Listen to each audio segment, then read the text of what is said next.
আসসালামু আলাইকুম রহমতুল্লাহি ওবরকাতুহু। সম্মানিত দর্শক, আপনারা ইতিমধ্যে জেনে গেছেন যে মার্কিন যুক্তরাষ্ট্র জামাতকে বন্ধু বানানোর জন্য চেষ্টা করছে। বাংলাদেশে তারা ডক্টর মোহাম্মদ ইউনূসকে নিয়ে যে চিন্তা করেছিল, বিএনপিকে নিয়ে যে চিন্তা করেছিল বা আওয়ামী লীগকে নিয়ে তাদের যে চিন্তা, সেই চিন্তার মধ্যে ১৮০ ডিগ্রি অ্যাঙ্গেলে পরিবর্তন আসছে এবং সেই পরিবর্তনের হাত ধরে জামাত এ মানে এবং আমেরিকা এই সম্পর্কের যে সমীকরণ, সেই সমীকরণের জন্য বিভিন্ন এক্সপার্ট টিম ঢাকা শহরে কাজ করছে। হয়তো এর মধ্যে সিআইএ আছে, এর মধ্যে এফবিআই আছে, এর মধ্যে মার্কেট স্টেট ডিপার্টমেন্টের কর্মকর্তা আছে, দূতাবাসে কর্মকর্তারা আছে এবং তারা বিভিন্ন অ্যাঙ্গেলে জামাত নিয়ে তারা গবেষণা করছে এবং জামাত নিয়ে তারা তাদের যে বিভিন্ন চ্যানেলগুলো রয়েছে, সেই চ্যানেলের মাধ্যমে তারা তথ্য এবং উপাত্ত সংগ্রহ করছে যাতে করে জামাতের সঙ্গে তাদের একটা স্ট্র্যাটেজিক কৌশলগত সম্পর্ক গড়ে ওঠে।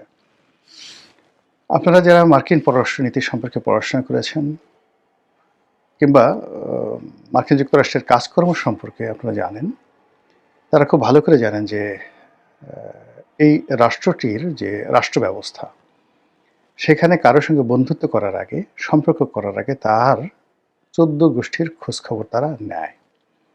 নেয়ার পরে তারা তাদের এরকম ৩ থেকে ৪টি সেল আছে এবং এই জিনিসগুলো আমি জানি। এর কারণ হলো আমি এই বিষয়ে পড়াশোনা করার সুযোগ হয়েছে আমেরিকান সরকারের স্কলারশিপে।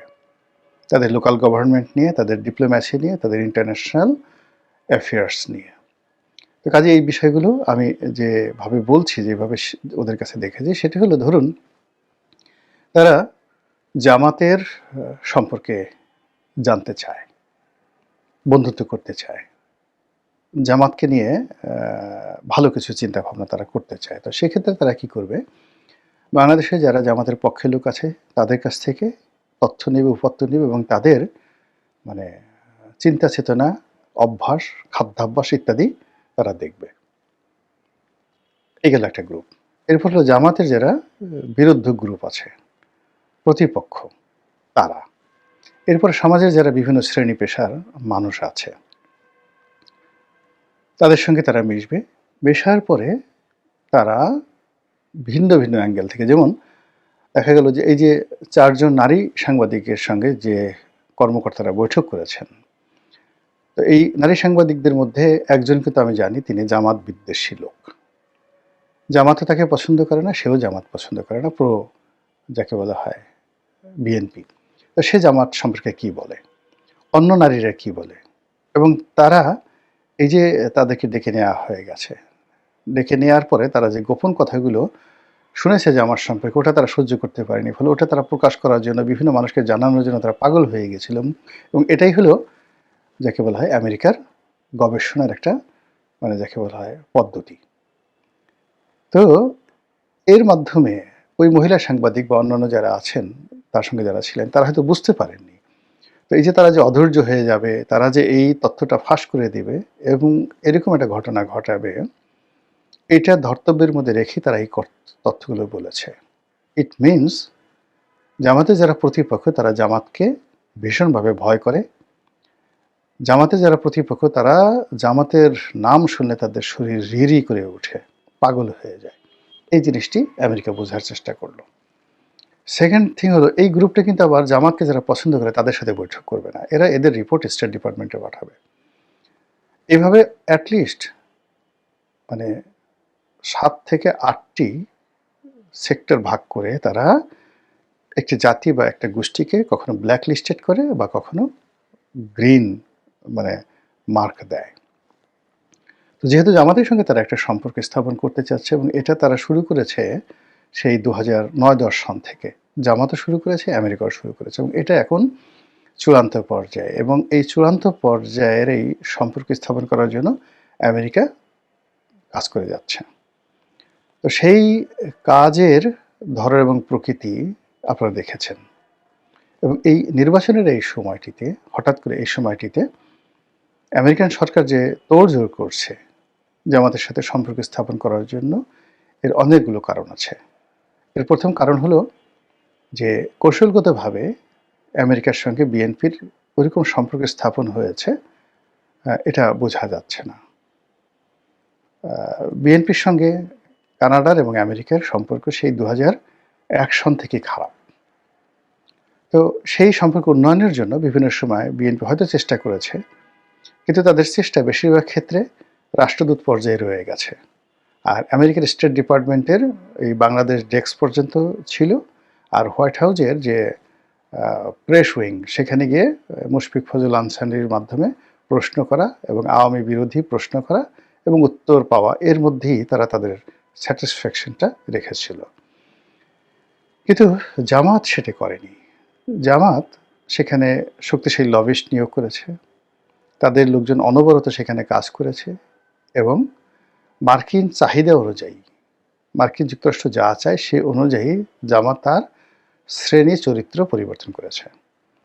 এই যে জামাত যে হঠাৎ করে তাদের হিন্দুদেরকে তাদের সদস্য বানিয়েছে, তাদেরকে মনোনয়ন দিয়েছে, মহিলাদের ব্যাপারে তারা এখন যে উদারনৈতিক কথাবার্তা বলছে, তারা যে এই শরিয়া ভিত্তিক একটি সরকার প্রতিষ্ঠা করা বা শরিয়া আইন প্রতিষ্ঠা করার যে তাদের অঙ্গীকার, এই জায়গা থেকে তারা যে সরে এসে একটা মডারেট রাষ্ট্র গঠন করতে চাচ্ছে, একটা সাংবিধানিক সরকারের নেতৃত্ব দিতে চাচ্ছে, এটা আমেরিকার ডিজায়ার এবং এটা তারা কমপ্লাই করেছে। কমপ্লাই করার পরে এখন আমেরিকা জামাতের ব্যাপারে ভীষণ রকম আগ্রহী হয়ে পড়েছে। এখন এখানে কতগুলো সমস্যা আছে। সমস্যাটা হলো যে জামাত এবং আমেরিকা, ডক্টর মোহাম্মদ ইউনূস, তারা যদি যুগপৎভাবে কাজ করে তাহলে এখানে অ্যাডমিনিস্ট্রেটিভ কু করা সম্ভব, ফল ম্যানিপুলেট করা সম্ভব, নির্বাচন বাতিল করা সম্ভব, বা যে কোনো একটা ঘটনা ঘটিয়ে জামাতকে ক্ষমতার পাদ্যপীঠে রাখা সম্ভব। এটা আমেরিকা পারবে। কিন্তু বিএনপি এখন যে পর্যায়ে নেমে গেছে, বিশেষ করে তারেক রহমান সাহেব এখন লন্ডন থেকে এসেছেন, তার আর লন্ডনে ফিরে যাওয়ার কোনো পথ নেই। তাকে বিজয়ী হতে হবে, এদেশে সার্ভাইভ করতে হবে, অথবা রাজনীতির অঙ্গনে পরাজিত হয়ে তাকে জেলে যেতে হবে অথবা মরতে হবে। এর বাইরে অন্য কোনো বিকল্প নেই। অন্যদিকে বিএনপির যে সকল শীর্ষ নেতৃবৃন্দ রয়েছেন, এমপি প্রার্থী রয়েছেন, তারাও মাঠে যেভাবে নেমে গেছেন, তারা জানেন যে কোনো কারণে যদি ১২ তারিখে নির্বাচন মাত্র ১ সপ্তাহের জন্য পিছিয়ে যায়, অনলি ১ সপ্তাহ, ১২ই ফেব্রুয়ারি পরিবর্তে ১৭ই ফেব্রুয়ারি হবে না, মানে ১৯শে ফেব্রুয়ারি হবে, ১ সপ্তাহ। এই ১ সপ্তাহের ধকল বিএনপি সামলাতে পারবে না, এবং বিএনপি এই ১ সপ্তাহ যদি দেরি করে, মাত্র এই ১ সপ্তাহের মধ্যে বিএনপি তছনছ হয়ে যাবে। এবং এই ১ সপ্তাহের মধ্যে রাজনীতির অঙ্গনে আওয়ামী লীগের সঙ্গে জামাতের সঙ্গে এনসিপির সঙ্গে ডক্টর ইউনূসের সঙ্গে দিল্লির সম্পর্ক যদি হয়ে যায়, আশ্চর্য হওয়ার কিছু থাকবে না। কারণ আমেরিকা আর ভারতের যে সম্পর্ক এই মুহূর্তে, এটা বিপরীতমুখী। কাজে আমেরিকা যে পক্ষে বেশি আগ্রহ দেখাবে, ভারত সঙ্গত কারণে তাকে কাছে টেনে নেবে। এটা হলো স্বাভাবিক বিষয়। তো এখানে অনেক জটিল, ভীষণ রকম জটিল মানে পরিস্থিতি কাজ করছে। ভারত এই মুহূর্তে ধরুন সবাই বলছে যে বিএনপিকে একটা করিডোর দিতে যাচ্ছে। সবাই অভিযোগ করছে যে দিল্লির সঙ্গে একটা দস্তখত দিয়ে তারপরে তারেক রহমান সাহেব বাংলাদেশে এসছেন। জামাতের লোকজন তো প্রকাশ্যই বলছে যে দিল্লির দাস হয়ে আসা হয়েছে, এই ধরনের কথাবার্তা।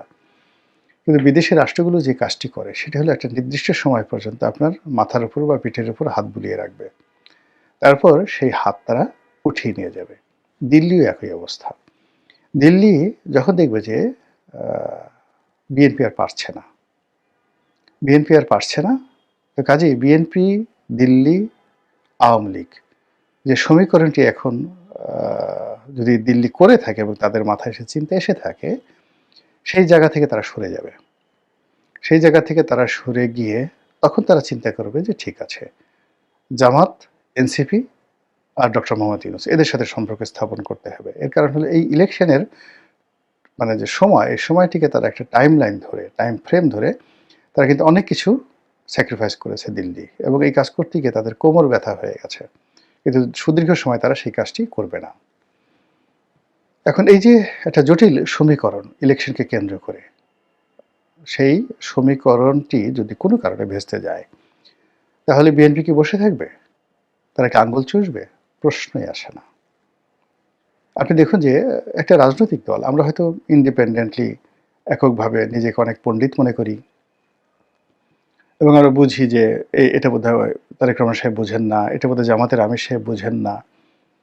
ব্যক্তিগতভাবে আপনার সাথে হয়তো তারা অনেক ক্ষেত্রে কম বুঝতে পারেন, লেখাপড়া কম হতে পারেন, কিন্তু এই পদপদবীগুলো, জামাতের আমিরের পদগুলো, ডক্টর মোহাম্মদ ইউনূসের পদগুলো, তারপর তারেক রহমান সাহেবের পদ, এই জায়গাগুলোতে না আপনার আমার মতো শত শত মেধাবী মানুষ, আমাদের চেয়ে মেধাবী মানুষ, অভিজ্ঞতা সম্পন্ন মানুষ, তারা কিন্তু একটা টিম ওয়ার্ক করে প্রত্যেকটা মুহূর্তে কাজ করে যাচ্ছে।